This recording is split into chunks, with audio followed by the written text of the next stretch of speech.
এই হলো গ্রামের মেয়ে চম্পা। এর শখ বড় হয়ে নাম করা এক মডেল হওয়ার। তাই এ নিজের ট্যালেন্ট ফুটিয়ে তোলার জন্য শহরের বুকে চলে আসে। এ গ্রামের এক অতি গরিব পরিবারের মেয়ে। এর আছে 2 ভাই, 1 বোন। এরা এতটাই গরিব যে এরা খেতে পড়তেও পায় না। এদের অর্ধেক গ্রামের মানুষও না খেয়েই থাকে প্রায় দিন। তাই এর ইচ্ছা এ নামকরা মডেল হয়ে নিজের গ্রামের মানুষদের দেখাশোনা করবে, গ্রামে একটা স্কুল বানাবে, একটা কলেজ বানাবে, নিজের গ্রামের দুস্থ ছেলে মানুষদের মানুষ করবে। আর এই হলো শহরের নামকরা ব্যবসায়ী ধনঞ্জয়। এদের আছে বড় বড় গাড়ি, বড় বড় ঘর, বড় বড় বাড়ি। এত বড় বড় বিল্ডিং, এখানে এত লোকজন, সবাই তো আবার ইঞ্জারিতে কথা বলছে। আমি পৌঁছবো কি করে আমার মডেলিং এর জায়গায়? এমন সময় আমার কারটা খারাপ হতে হলো। ড্রাইভার, তুমি গিয়ে দেখো তো কি হলো। আমি একটু এগিয়ে গিয়ে দেখি কোনো ট্যাক্সি পাই নাকি।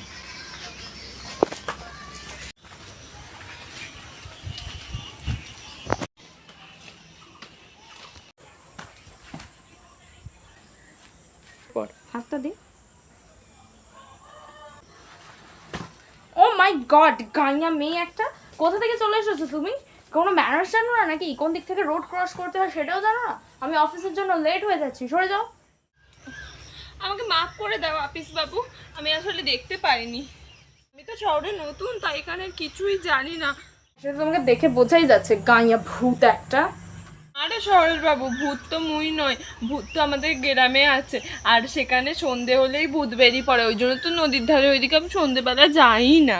সরো, অফিসের জন্য লেট হয়ে যাচ্ছি আমি। এটা একটা সরো তো। এমা মনসা, দেখিস আমি যেন একটা ভালো মডেল হতে পারি, তোর কাছে আমার এই একটাই পাওয়া। দেখিস কেনা তুই। মা আসো আসো। গাইয়া ভূত, তুমি আমার পিছন পিছন এখানেও চলে এসেছো? আমি তোমাকে পরে সব বুঝিয়ে বলবো, এসব অনেক বড় ঘটনা। নাও, এটা হচ্ছে ঠাকুরের সিঁদুর। তোমার জীবন সঙ্গীর কপালে এই সিঁদুরটা ছুঁইয়ে দাও।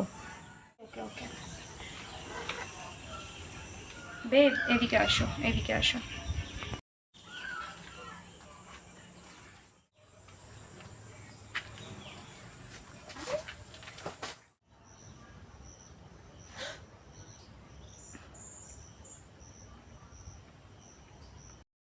এই তুই কি তো করলি শহরের বাবু, তুই আমার কপালে তো একটু সিঁদুর পরিয়ে দিলি।